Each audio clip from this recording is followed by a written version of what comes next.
Bueno, nuestro grupo está conformado por Lucas, Betiana, Yuremina y yo, Yamila. A nosotros nos tocó hablar de las instalaciones frigoríficas, que son sistemas diseñados para proporcionar refrigeración en diversos entornos. Lleva desde aplicaciones industriales hasta comerciales y residenciales. Em, Voy a mencionar algunas características de estas, que son, por ejemplo, oh, bueno, el compresor, que es el corazón del sistema y se encarga de comprimir el gas refrigerante, aumentando la temperatura y la presión. Esto hace que el refrigerante circule a través del ciclo de refrigeración. Después está el evaporador, es donde el refrigerante se expande y se evapora, absorbiendo calor del entorno. Y en las cámaras frigoríficas, el evaporador es la parte que enfría el espacio y los alimentos que están en él. Después está el condensador, que es el responsable de liberar el calor absorbido del interior del sistema hacia el ambiente exterior, y esto es lo que hace que el refrigerante vuelva a su estado líquido. Después también está la válvula de expansión, que es la que regula la cantidad de refrigerante que ingresa en el evaporador. Después podemos encontrar que en las cámaras frigoríficas es importante tener un sistema de circulación de aire para garantizar que la temperatura se mantenga uniforme en todo el espacio, y a su vez cuentan con sistemas de control de temperatura para mantener las condiciones deseadas. Esto es lo que incluye los termostatos y los sensores que monitorean y ajustan la temperatura según sea necesario. Bueno, voy a hablar acerca de los compresores, ahí podemos ver una imagen, y los tipos que son centrífugos eh, y de desplazamiento positivo, y en el de desplazamiento positivo encontramos a los rotativos, que entran las paletas, el scroll, el tornillo, y en los alternativos, y a su vez están los alternativos o de pistón, que entran los abiertos, los semiherméticos y los herméticos. Un compresor es una máquina diseñada para aumentar la presión y desplazar flujos comprensibles. Esto se logra mediante la transferencia de energía desde la máquina al fluido, convirtiendo el trabajo realizado por el compresor en energía de flujo. Como resultado, la presión y la energía cinética del fluido aumentan, lo que le produce, lo que lo impulsa a fluir. A diferencia de las bombas, los compresores son considerados máquinas térmicas porque trabajan con fluidos compresibles, lo que provoca cambios en la densidad y en la temperatura del fluido. Eh, des- los compresores de desplazamiento positivo, bueno, pueden ser alternativos y rotativos, que estos compresores alternativos tienen cilindros con pistones que se mueven alternativamente para desplazar un volumen fijo en cada carrera, y los compresores rotativos incluyen varios tipos, como lóbulos, espirales, aspas o paletas, cada uno con su propia carcasa o elementos rotativos, que se acoplan para desplazar un volumen en cada rotación. Em,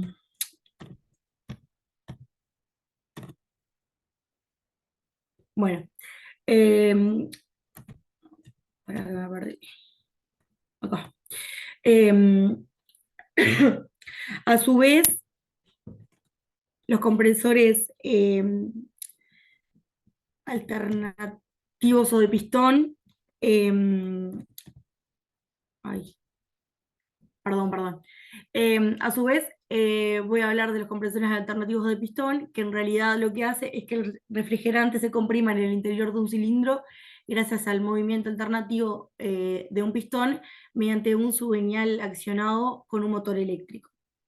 Este tipo de compresores constan de válvulas de admisión escape que permiten un flujo más constante.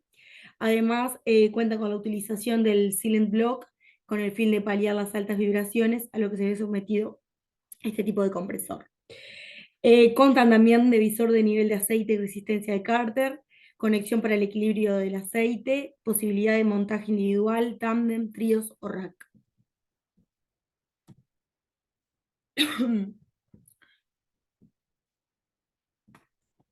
Bueno, el compresor abierto, su estructura divide el motor y el compresor en dos módulos independientes, unido por una transmisión mecánica, se destacan por un total accesibilidad a la reparación y mantenimiento, admitiendo también cualquier fluido refrigerante y se evita el recalentamiento de los vapores antes de la admisión al cilindro. Por el contrario, presentan un mayor riesgo de fuga. Después, el compresor hermético, estos se utilizan en aplicaciones comerciales pequeñas y se caracterizan porque su estructura está recubierto por una única carcasa que contiene tanto el compresor como el motor de accionamiento, lo cual está totalmente sellada, evitando así posibles fugas de refrigerante. Aunque por el contrario, como consecuencia del contacto entre componentes con el motor de accionamiento, no se podrían utilizar refrigerantes que deterioran los materiales que lo componen, como el amoníaco. Además, cuenta con la desventaja de no poder repararse en caso de avería. Bueno, ahí tengo una imagen con las partes del compresor hermético. Después está el compresor semihermético, que en este su aplicación es principalmente comercial y su construcción presenta dos carcasas independientes, por lo que tendríamos acceso al mantenimiento y la reparación del compresor. Aunque también existe contacto con el motor y el fluido refrigerante, por lo que no se podrían utilizar ciertos refrigerantes y existe mayor riesgo de fugas. Después tenemos el compresor rotativo, que este se caracteriza por un flujo continuo de compresión, ya que no cuenta con válvulas de aspiración. Además, juega un papel importante en este tipo de compresores el aceite, ya que es encargado de lubricar y de la estanqueidad. Se pueden diferenciar varios tipos en función del tipo de movimiento del rotor, que ahí hay una imagen que señala el rotor. Bueno, después está el compresor de paleta.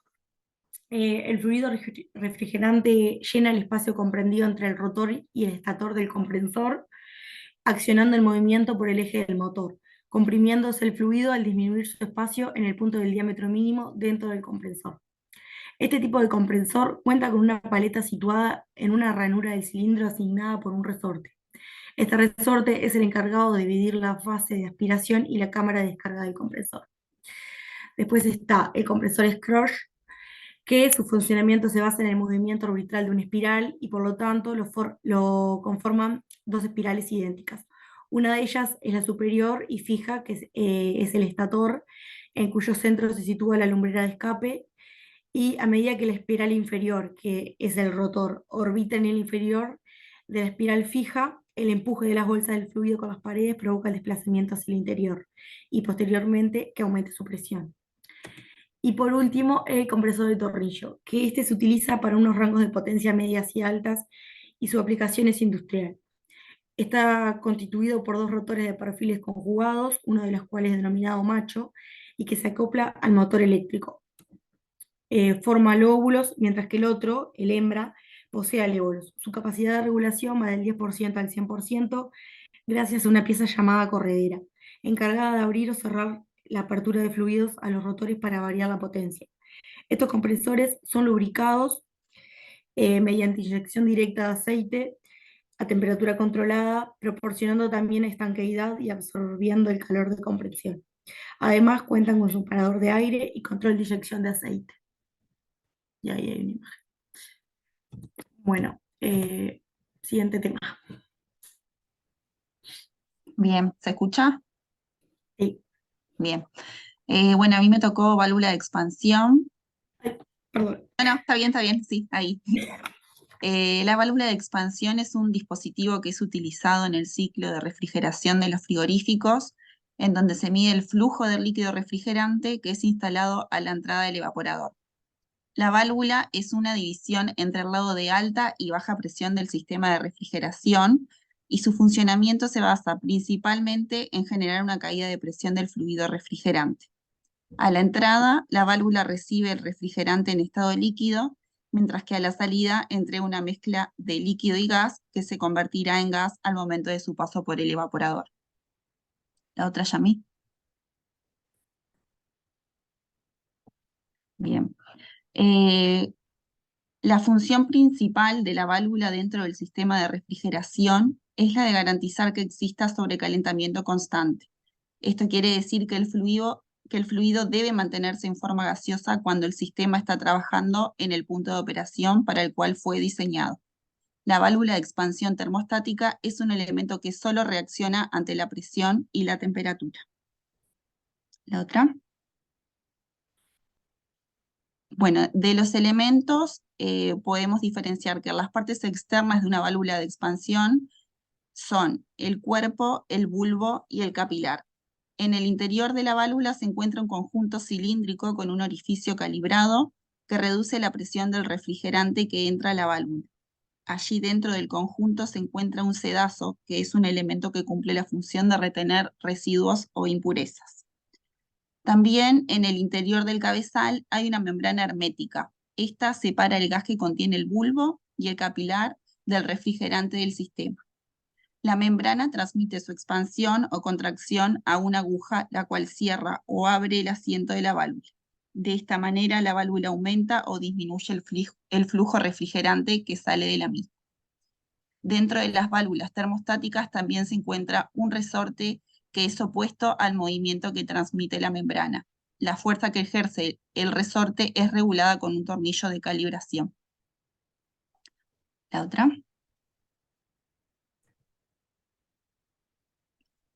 Bueno, y acá lo que hice fue como dividir por las partes y voy a explicar un poco en qué consta cada parte de la válvula. La primera es el cuerpo, que esta parte de la válvula es la que le da soporte a todos los componentes internos.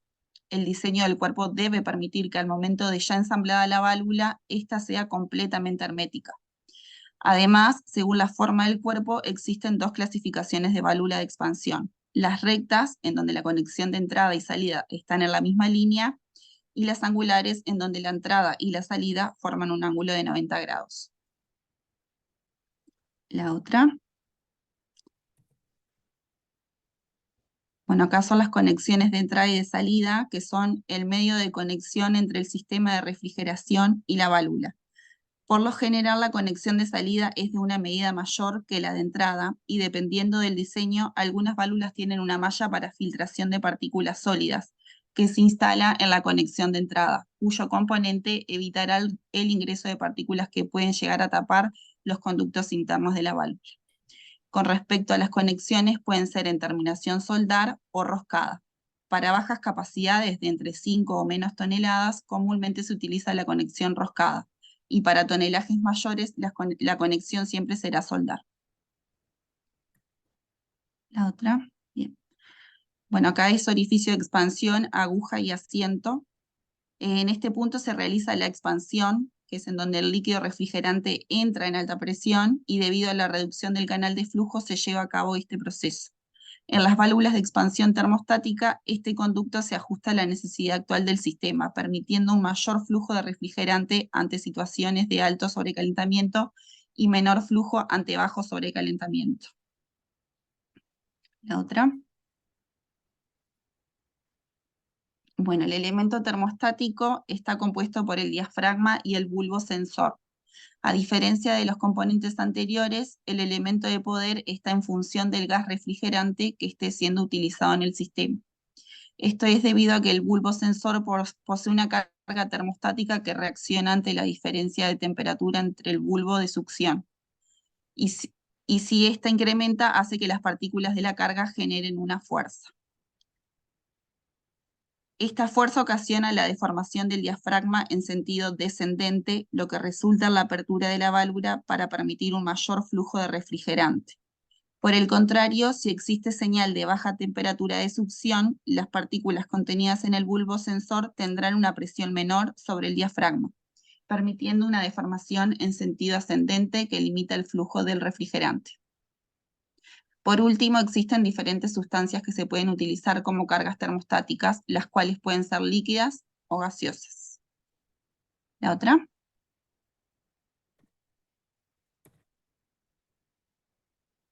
Bueno, ajuste de sobrecalentamiento. En la parte inferior del orificio de expansión se encuentra un resorte que ejerce una fuerza en sentido contrario a la del bulbo sensor.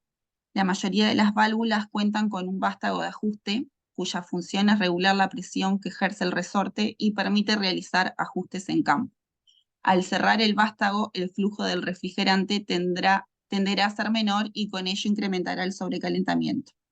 Es importante aclarar que no todas las válvulas de expansión cuentan con este vástago de ajuste, ya que existen modelos especialmente diseñados para productos específicos, en donde no es posible manipular el ajuste del resorte, lo cual sucede principalmente en aplicaciones de aire acondicionado, en donde se trabaja con volumen de gas conocido. ¿La otra? Conducto de igualación. En conjunto con el resorte, la igualación también ejerce una fuerza contraria a la del bulbo sensor. La fuerza del igualador es correspondiente a la propia presión de succión y el igualador puede ser interno o externo. Cuando se habla de una igualación interna es cuando se cuenta con una cavidad que toma presión de la salida de la válvula de expansión. Esto se aplica en sistemas de bajo tonelaje sin distribuidor, en donde la presión de la salida de la válvula se puede considerar igual a la presión de succión. Para evaporadores de mayor capacidad, en donde el sistema cuenta con un distribuidor, es necesario utilizar una válvula con igualador externo, lo que se logra por medio de una que se lleva al cabezal de succión del evaporador. Con ello se mide la presión real después de todas las pérdidas de carga inherentes al distribuidor, esprea y serpentín del evaporador. La última. Bueno, acá voy a hablar de las válvulas electrónicas. La válvula de expansión electrónica es un conjunto de elementos que nos permite controlar el flujo de entrada del refrigerante en un evaporador. Este tipo de válvula se encuentra compuesta por electroválvula de expansión, que puede ser de pulsos o de paso a paso, una sonda de presión, que es montada a la salida del evaporador, una sonda de recalentamiento, también montada a la salida del evaporador, y el driver o controlador, que es el cerebro del sistema. De alguna manera, la válvula de expansión electrónica viene a sustituir la ya conocida válvula de expansión termostática, ya que la electrónica nos aporta un plus de eficiencia y mejoras en el rendimiento y funcionamiento de los equipos. A continuación, voy a mencionar algunos de los beneficios que la válvula electrónica nos aporta. Ajuste muy preciso del recalentamiento. Esto quiere decir que lo ajusta perfectamente cuando detecta la presión y temperatura de la salida del evaporador. También la posibilidad de aumentar la evaporación y bajar la condensación en, por ejemplo, una central frigorífica. Fácil cambio del refrigerante. Para cambiar el gas refrigerante de una válvula electrónica solo debemos mirar el driver si acepta el nuevo fluido. Ajuste desde fuera de la cámara, que esto significa que la válvula electrónica se ajusta desde el driver, que normalmente estará montado en el cuadro eléctrico y de fácil acceso, permitiendo que el trabajador encargado de esta tarea no se exponga a las bajas temperaturas de la cámara cuando regule un sistema. Pronto. Bueno, a continuación vamos a hablar de la clasificación de los refrigerantes. Yami, pasá si querés. Primero vamos a dar una breve definición de qué son los fluidos refrigerantes. Son los fluidos los cuales se utilizan para transmitir el calor, se encargan de absorber el calor a una baja temperatura y presión y se pasa de estado líquido a vapor. La función que cumple después, al cederlo, es a la inversa, o sea, se pasa de vapor a líquido, obviamente a temperaturas y presiones más elevadas. ¿Yami? Las consideraciones que se deben tener a la hora de la elección de un refrigerante son más que nada las propiedades físico-químicas, si son de amplia conductividad térmica, si son compatibles con otros materiales, que sean fáciles de detectar las fugas, que el comportamiento para el medio ambiente, que es bastante importante, o sea, el potencial del agotamiento de ozono sea bajo, en el tema del efecto invernadero, que no afecte tanto, o sea, que aporte al calentamiento global. Y lo que tiene más que nada el comprador es que se fija en el tema de los costos. Por lo general hay varias clasificaciones de los refrigerantes. Están los inorgánicos, que son por ejemplo el amoníaco, que es uno de los más utilizados, el agua, los de origen orgánico, que son los halocarbonos y los hidrocarburos. Después están los CFC, que se mencionan unos ejemplos ahí, que son más que nada los que contienen cloro, carbono, flúor, y son de lo más graves a la hora de hablar de la capa de ozono. Están los HCFC, que son los halocarbonos parcialmente halogenados, Estos contienen solamente hidrógeno, cloro, carbono y flúor. Los HFC contienen hidrógeno, flúor y carbono. Los HC, que contienen solamente hidrógeno y carbono. Los HFO y hidrofluorelefina. Y los PFC, que son los halocarbonos que contienen únicamente flúor y carbono. Dentro de otras clasificaciones encontramos por las mezclas, las que son azeotrópicas, son las mezclas de los fluidos refrigerantes, los cuales cuando se encuentran en fase vapor y líquido, en un equilibrio, poseen la misma composición a una presión determinada. Y dentro de las azeotrópicas encontramos lo similar, únicamente que en la fase vapor y líquida, perdón, en equilibrio y a cualquier presión poseen una distinta composición, esto no varía mucho. Por su toxicidad, está la categoría A, son aquellos refrigerantes cuya concentración no genera efecto adverso en lo que sería en el trabajador que los manipula. Esto si se habla de una jornada de 8 horas diarias, cuyo valor es igual a una concentración media aproximadamente de 400 mililitros por metro cúbico, que serían aproximadamente unas 400 partes por millón. Y está la categoría B, que no presentan efectos adversos en los trabajadores y pueden estar expuestos a una jornada laboral durante 8 horas diarias y en lo que sería semanal unas 40 horas a la misma concentración media de 400 mililitros o metros cúbicos. ¿Chami? Está la clasificación por su seguridad, que esto trata más que nada entre la inflamabilidad y la toxicidad. Como se ve ahí, el tema si es inflamable, si no. Según su función, si es primario, es un fluido frigorígero. Esto depende más que nada del agente transmisor del sistema frigorífico, el que posea, y se realiza un intercambio térmico, principalmente en lo que sería el calor latente, y el secundario, que sería una sustancia inmedia, que aquí hablamos de agua, aire, salmuera, etc. Son utilizados más que nada para transportar el calor en lo que sería el circuito del frigorífico y el medio de enfriar o calentar, depende de la función que sea que tenga que cumplir. Esto es un repaso medio básico en el tema de la fórmula. Ahí hay un ejemplo del tetrafluoretano. Y abajo, como se nombran, más o menos para tener una idea, normalmente son por la frase R. El resto depende de la fórmula química. Por ejemplo, ahí se ve que el carbono se resta un número, el hidrógeno se agrega uno, el átomo de flúor se mantiene. Y normalmente si tiene la letra A, trata de que es un isómero del 134.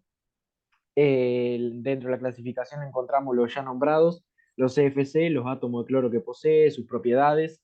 Hay unos ejemplos de nomenclatura, como se ven ahí en la tablita. Lo mismo para los HCFC y los HFC. Bueno, como se había dicho, no tienen átomos de cloro. Y abajo se encuentran una lista de ejemplos de lo que son los fluidos en el tema de la nomenclatura y se dan los ejemplos de los tipos de refrigerantes que existen y dentro de qué grupos se vienen a clasificar. Esta es la clasificación de los fluidos refrigerantes según la UNIT 681/83. Ahí se muestra el nombre químico, la frase R que lo identifica, su fórmula y los gramos por metros cúbicos que posee. Luego se encuentra la UNIT ISO 5149 que establece unos parámetros de concentración admisible a lo que se puede estar expuesto. Y bueno, ahí se muestran los refrigerantes, unos ejemplos, la concentración, como se nombró y demás. Acá se habla de uno de los refrigerantes más usados actualmente, que es el R410. Este es una mezcla casi azeotrópica, compuesta por una mezcla del R125 y el R32. Normalmente se utilizan en los equipos que serían de aire acondicionados, son los más vistos en el mercado dentro de todo ahora, en la nueva innovación. Es un producto que es estable, posee un bajo deslizamiento de temperatura y baja toxicidad. Y a pesar de que es una mezcla del R32, que es clasificado como uno de los grupos más inflamables, la formulación que posee hace que no sea tan inflamable. Incluso a la hora del caso de fugas, son fáciles de detectar. Tiene algunas ventajas que al ser R32 y R125 forman una mezcla casi isotópica, es una mezcla prácticamente pura y en caso de fuga se puede rellenar. No es inflamable, es más eficiente y ha permitido lo que sería la mejora en los tamaños y calidad de los equipos que lo poseen. No tiene cloro, por lo tanto, los efectos de la capa de ozono no generan ningún daño. Y bueno, y tiene también sus desventajas, que se trabaja solamente con aceite poliéster, absorbe rápidamente la humedad del ambiente y bueno, también tiene una lista que hay que chequear en el tema de lo que sería purgar las mangueras del manómetro, no dejar destapado el recipiente del aceite y bueno, y al tener mayor presión, como el R22, necesita herramientas y materiales más sofisticados que para otro refrigerante más fácil, digamos.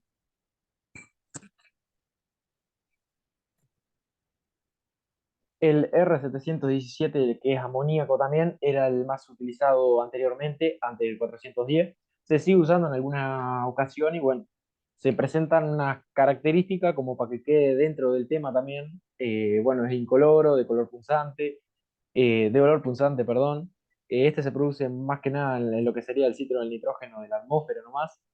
Tiene buenas propiedades termodinámicas, por eso era más que nada utilizado también. Exigía menos energía para generar el efecto refrigerante y también el proveedor era una de las principales características que tenía para comprarlo, digamos, porque lo favorecía en ese sentido.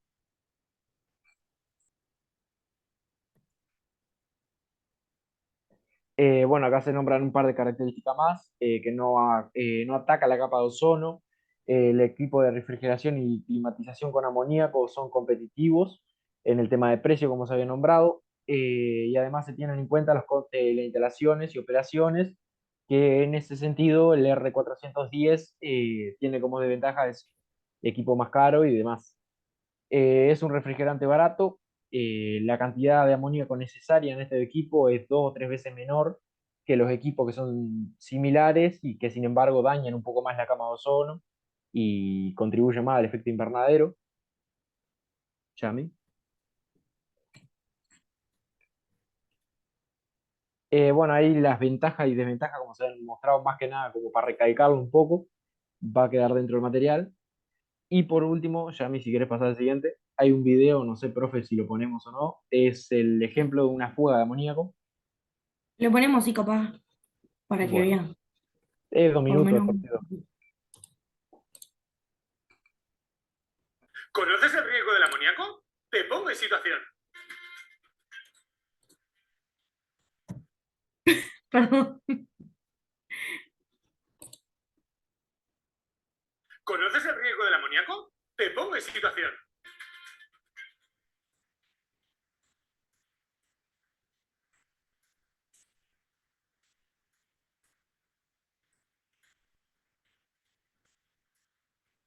Te cuento, en la industria se utilizan unas cosas que se llaman chillers, enfriadores de agua o aire que utilizando CO2, glicol y otras sustancias suministran temperaturas frías a sistemas de climatización, refrigeración de cámaras o cámaras de producto congelado. La cosa es que uno de estos sistemas más comunes es el amoníaco, un cacharro que aprovechando el frío que se produce de pasarlo de líquido a gaseoso, es un medio relativamente económico de conseguir temperaturas de hasta 70 grados bajo cero sin apenas consumo eléctrico. Y por eso es tan común todavía. El tema es que estos enfriadores presentan un gran riesgo, las fugas. Y estas son más comunes de lo que la gente piensa porque es fácil que con el tiempo se produzcan fallos en la soldadura de unión, holguras, calcificaciones en las juntas y la peor de todas, cuando un fallo en la sonda provoca que este se desborde. Y entonces pasan cosas como estas.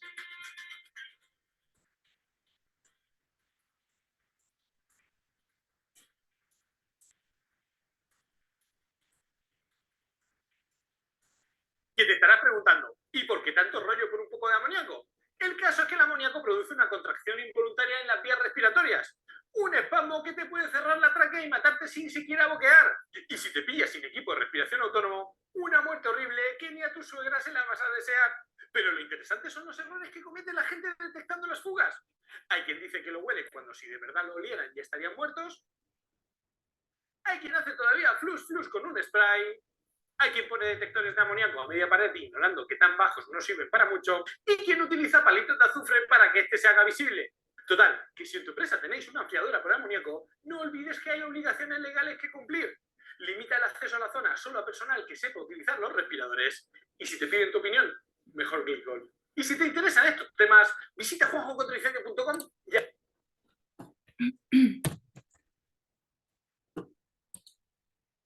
Bueno, Hola, buenas noches. Yo voy a presentar el tema de presostatos. El presostato es un dispositivo que se utiliza para medir y controlar la presión de un fluido, como aire o líquido en un sistema. Su función principal es detectar cuando la presión de un fluido sube o baja, es decir, cuando sobrepasa o por el contrario es menor a los niveles requeridos. El presostato lo que va a hacer es abrir o cerrar el circuito. Es como un interruptor que responde a los cambios de presión. ¿Seguile? ¿Cómo funciona? Bueno, su funcionamiento es muy sencillo. El fluido, al ejercer presión sobre un pistón interno en el presostato, este se mueve y se unen los contactos eléctricos, cerrando el circuito debido a que la presión aumenta. En cambio, cuando la presión baja, el pistón se empuja en sentido contrario y los contactos se van a separar. La función principal del presostato es la de actuar cuando se llega a la presión de apagado o a la de encendido, sin poder saberse su valor exacto. Para ajustar estas dos presiones cuenta con unos tornillos en cada caso para ajustar la sensibilidad del disparo. Además, tiene un tornillo que permite ajustar también la sensibilidad y aplica más o menos fuerza sobre el pistón a través del resorte. ¿Seguile? No, para.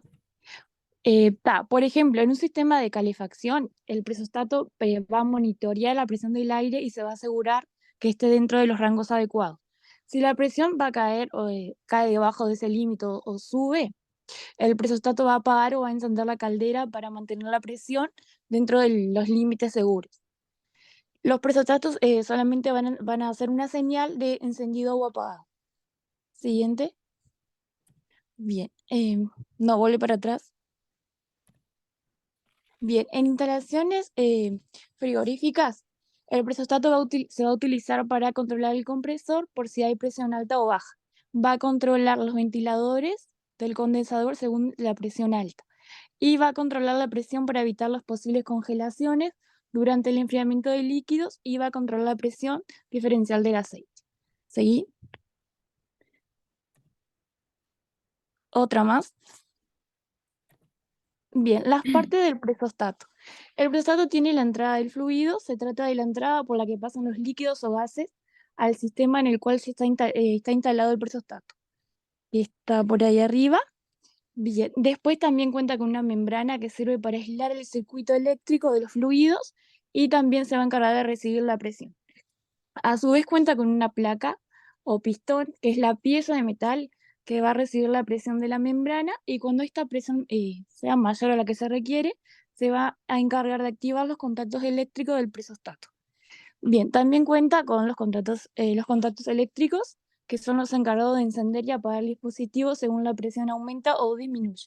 También cuenta con el resorte, que es el alambre, que va a generar la presión opuesta y cuando ésta sea mayor a la del fluido, el resorte se va a ocupar de regresar el presostato al estado inicial. Y también cuenta con los dos tornillos de ajuste que ya había mencionado, que va a ajustar si va a ser alto o bajo para que quede en los límites deseados. Siguiente. Bien. Los tipos de presostato. Bien, van a variar dependiendo del rango de la presión al que pueden estar ajustados, según la temperatura de trabajo y el tipo de fluido que van a medir. Hay diferentes tipos. Por ejemplo, en las instalaciones frigoríficas que estamos hablando ahora, son habitualmente los presostatos de baja y de alta presión, los presostatos combinados y los presostatos diferenciales de aceite. ¿Sí? Bien, los presostatos de baja presión están diseñados específicamente para medir y controlar las presiones que son bajas. Por ejemplo, se utilizan en sistemas de vacíos o en aplicaciones de detección de fugas. El presostato de baja es un tipo de presostato que va simplemente a medir y controlar las presiones que son solo las bajas. Estos son utilizados en situaciones en las que es importante mantener una presión dentro de ciertos límites. Pueden ser críticos en lugares donde la seguridad o el rendimiento del sistema van a depender de una presión específica. Por ejemplo, en los frigoríficos actúa como interruptor pensado para arrancar y para el compresor.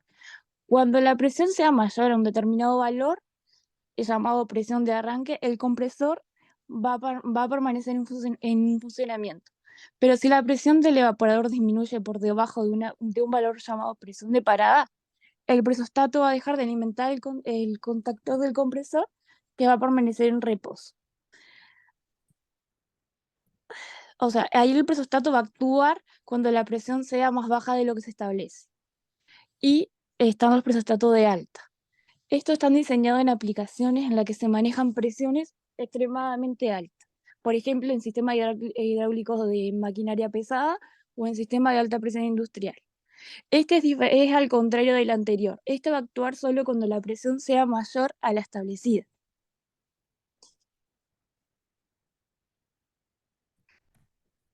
Bien.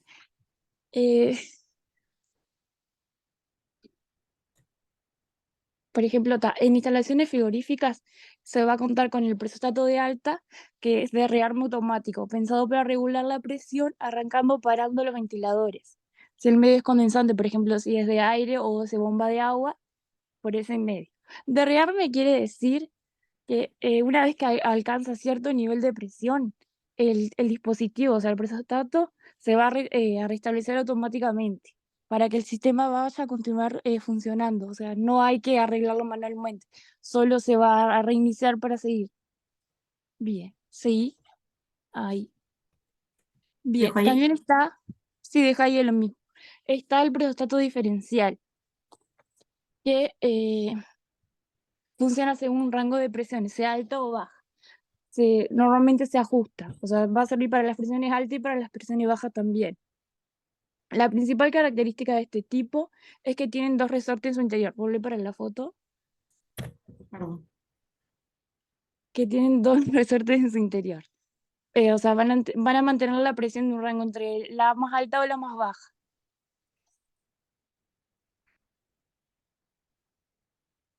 Como se puede ver, tienen dos resortes y dos entradas. Uno para la presión más alta y otro para la presión más baja. Siguiente. También está el presostato diferencial o de aceite. Bien, este tiene un funcionamiento diferente.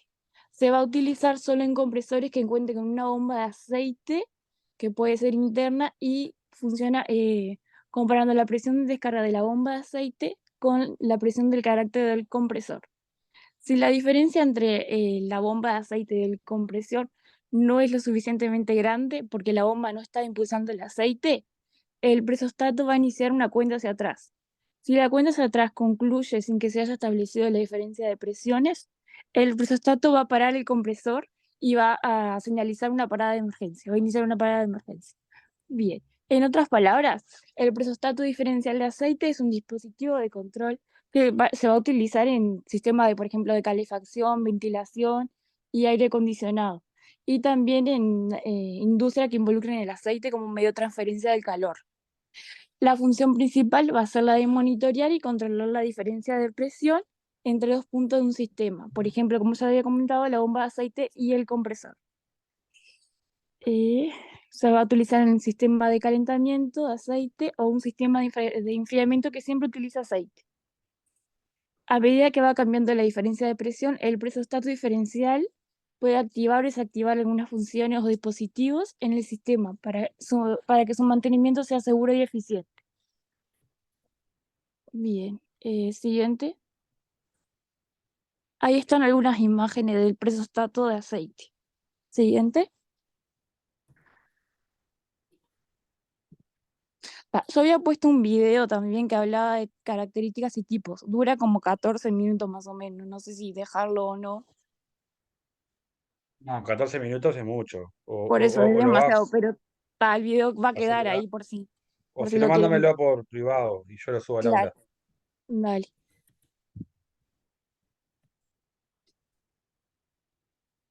Termostato, Camila. Sí, sí. Bueno, también me tocó hablar del termostato.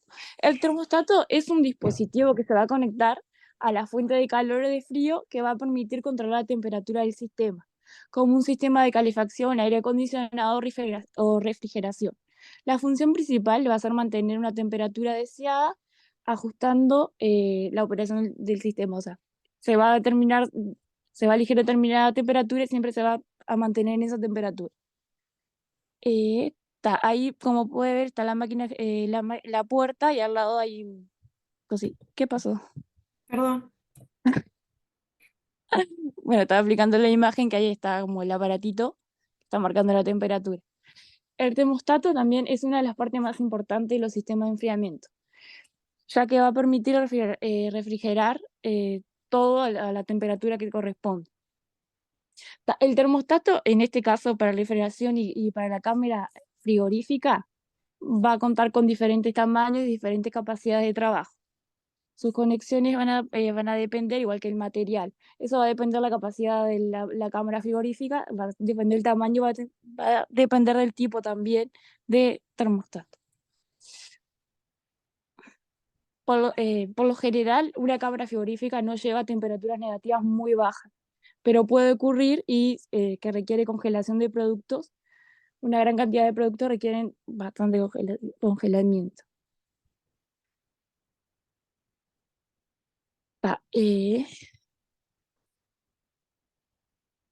¿Pasa esta Bien. imagen? Siguiente, sí, me quedé pensando si pasa.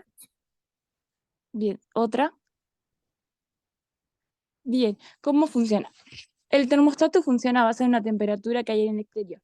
Cuando las condiciones extremas de temperatura son inferiores, por ejemplo, cuando se usa para calefacción o superiores en modo de refrigeración, el termostato va a aumentar o va a reducir la temperatura con el objetivo de lograr climatizar o equilibrar la temperatura del ambiente interior. También el termostato tiene la capacidad de controlar y regular las temperaturas para mantenerla dentro de determinado rango. La función va a ser controlar la temperatura dentro de la heladera o el refrigerador. Siguiente. Tipo de termostato. Yo he puesto una imagen de un termostato. Siguiente. Bien. Está el termostato digital, que va a ser un dispositivo de control de temperatura que se utiliza una pantalla digital para mostrar la información sobre la temperatura. Va a permitir a la persona elegir la temperatura que quiere y mantener siempre en esa temperatura. Bien, uno de los componentes más importantes del control y monitoreo de temperatura, claro, es uno de los componentes más importantes para controlar y monitorear la temperatura. Bien, estos van a activar o van a desactivar un contacto en función de la temperatura que van a marcar los sensores eléctricos que se mencionaron anteriormente. Los sensores eléctricos van a detectar y van a controlar los cambios de temperatura. La persona va a elegir la temperatura que quiere y el termostato se va a encargar de encender o apagar el sistema de calefacción para mantener esa temperatura que la persona eligió. Esto, en vez de tener una ruedita, una perilla, como los termostatos tradicionales, van a tener botones, va a ser digital.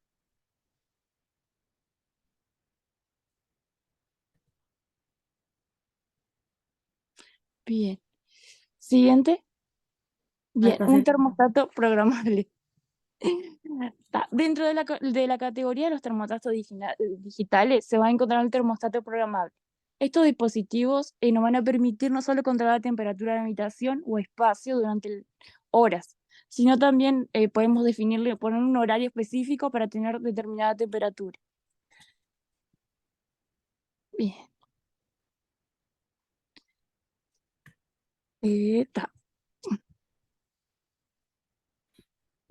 Siguiente. Ahí yo había puesto una imagen de los termostatos, que eran de los programables y también de los digitales. Bien. Sí, ahí, termostatos inalámbricos. Son un dispositivo de control, también son todos dispositivos de control de temperatura, pero lo que tiene diferencia es que no va a estar conectado al sistema de calefacción o refrigeración.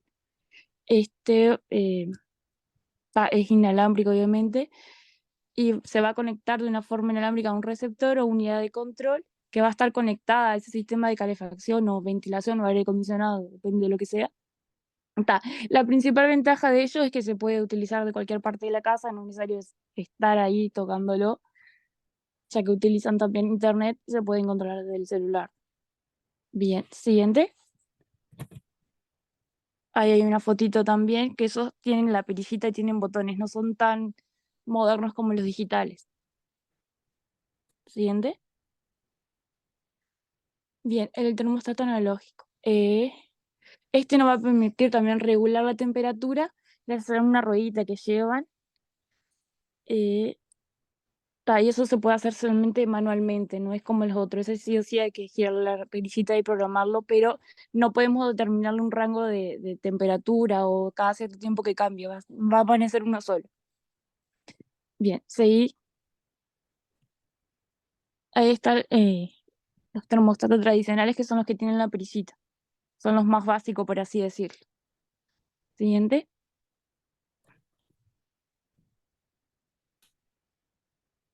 Yo había puesto un video también de cómo funciona el circuito frigorífico. Este es cortito, bueno, no es tan corto tampoco. Hay otro, seguirle, Yamila, que hay otro más cortito. Ah, porque hay uno que estaba bueno, que no sé si era este o el otro. Es este, creo. Sí. Ese es el más cortito. Sí, a ver si lo puedo Un encontrar. gran saludo para todos. En esta ocasión vamos a ver lo que es la ubicación de los componentes en un circuito de refrigeración avanzado. A la vez veremos el funcionamiento de todos y cada uno de los componentes que funcionan en conjunto para que todo el sistema funcione completamente y tengamos lo que es un ciclo de refrigeración totalmente funcional. Entonces vamos a comenzar con esta utilidad. Acá tenemos lo que es un ciclo de refrigeración y en la parte inferior tenemos lo que son algunos componentes. ¿Qué compone un sistema de refrigeración básico? Lo compone un serpentín evaporador, el cual lo acompaña su motor de evaporación. Otro componente que compone un sistema de refrigeración es su mecanismo de expansión, que es la termostática, en este caso no la termostática de expansión. Continuamos y vamos a tener lo que es un compresor. Más adelante vamos a tener lo que es un serpentín de condensación. En el serpentín de condensación vamos a tener lo que es el motor de condensación. Y acá con estos componentes, excluyendo lo que es este acumulador, acá con estos componentes ya tenemos lo que es el circuito de refrigeración básico. Ahora vamos a ubicar los componentes para un sistema de refrigeración avanzado. Bien, continuando, acá tenemos el circuito de refrigeración en versión avanzada. Vamos entonces a hacer un recorrido por cada uno de los componentes. Entonces, acá tenemos la válvula de expansión termostática. Esta tiene un bulbo, un sensor, el cual se comunica a ella para poder medir el grado de sobrecalentamiento al final del serpentín evaporador. Acá tenemos un termostato digital de una etapa. Este termostato es un elemento eléctrico. Su función radica principalmente en sensar la temperatura del sitio y enviar las señales de encendido o de parado del sistema. Acá tenemos un motor de evaporación, el cual se encarga de hacer la función del flujo de aire de la habitación con el serpentín evaporador. Con esto se logra disminuir la temperatura del aire del ambiente, haciéndolo fluir, haciéndolo atravesar por el serpentín evaporador. Continuando, tenemos acá una válvula de corte o válvula de Bora. Su función es cortar el flujo de refrigerante en cualquiera de los dos sentidos. Su función del acumulador de líquido es recoger las gotas de refrigerante que aún se encuentran en la línea de baja presión. ¿Qué es lo que hace este elemento? Las recoge y las evapora antes de que siga su recorrido por la línea de baja presión. Más adelante tenemos un filtro secador de la línea de baja o un filtro de succión. Este filtro lo que se encarga es de ayudar o trabajar paralelamente con el filtro secador de la línea de líquido y recoger todo el contenido de humedad o de gases condensables que hayan en el sistema. Este filtro es usado pero para sistemas de refrigeración mayor a 5 toneladas de refrigeración. Acá tenemos un presostato de baja presión. Su función principal es deshabilitar la función del compresor, apagar como tal la función de funcionamiento del compresor cuando detecte una baja presión. Esta presión generalmente está desde los 25 psi hacia abajo. Continuando tenemos el compresor, el cual se encarga de hacer fluir el refrigerante por todo el circuito de refrigeración. Entonces el compresor recoge baja presión a baja temperatura y su función es elevar la presión y elevar la temperatura. De aquí tenemos la línea representada como azul, que es baja presión, y acá tenemos todo lo de alta presión, que es la línea roja. Continuando tenemos acá un separador de aceite. Su función, como su nombre lo indica, es separar las porciones, separar el refrigerante del aceite y poder devolverlo al compresor. Esto con el fin de lograr una excelente lubricación entre las partes mecánicas del mismo. Una vez ingrese el refrigerante y separe una porción de aceite, va a continuar el flujo de refrigerante hacia el serpentín condensador. En el serpentín condensador encontramos el motor de condensación y el serpentín condensador, el cual se encarga de disipar todo el calor que recogió el refrigerante en la unidad manejadora. Continuando, tenemos acá un acumulador de líquido o recibidor de líquido, el cual se encarga de almacenar el refrigerante en estado líquido en los periodos largos de paro del sistema de refrigeración. Más adelante tenemos lo que es un filtro secador de la línea de líquido. Este filtro secador se encarga de recoger la humedad y o impurezas que hay en el sistema de refrigeración. Este filtro es primordial y es muy usado en toda instalación de aire acondicionado. Continuando, tenemos acá una mirilla o visor de líquido. Su función principal es servirnos como visor para verificar el estado del refrigerante. Acá vamos a poder verificar si tiene burbujas, entonces vamos a entender que tiene una baja carga de refrigerante o el nivel de humedad que tiene, de acuerdo al color que presente, si es verde o si es amarillo.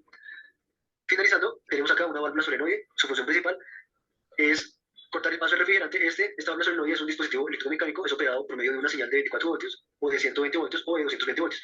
Una vez que es energizada, puede abrir o cerrar el sistema dependiendo de su configuración, si es normalmente abierto o normalmente cerrado.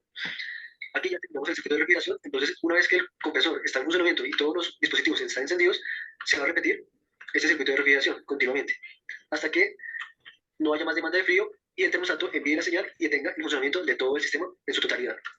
Espero que este video les haya servido. Muchas gracias por su atención. No olviden suscribirse y darle me gusta. Bueno, y ahí terminaría mi parte.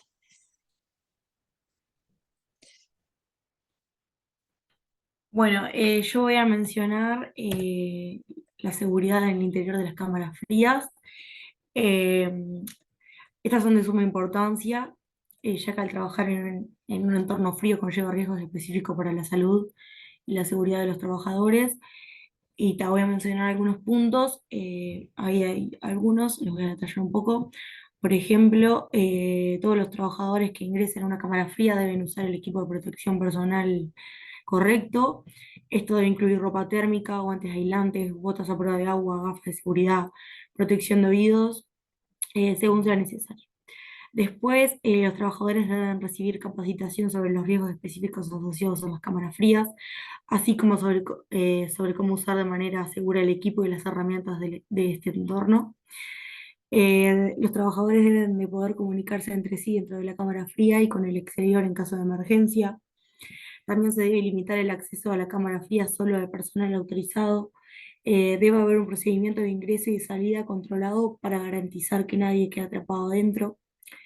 Después se debe mantener un sistema de monitoreo de temperatura en tiempo real en la cámara fría, y eso es lo que ayuda a detectar problemas de refrigeración y garantiza que la temperatura se mantenga entre los límites seguros. Después se debe asegurar de que la cámara fría esté adecuadamente iluminada para que los trabajadores puedan ver con claridad y evitar accidentes. Se debe instalar suelos antideslizantes para prevenir caídas debido a superficies resbaladizas. También se debe elaborar un plan de acción en caso de emergencias médicas como hipotermia. Los trabajadores deben saber cómo identificar los síntomas y cómo recibir atención médica de inmediato. Después, por último, se debe asegurar de que haya salidas de emergencia claramente marcadas y que estén libres de obstáculos en todo momento. Y se debe mantener una buena ventilación para evitar la acumulación de gases peligrosos. Muchas gracias. Muy bien. Como esperanza pobre esto.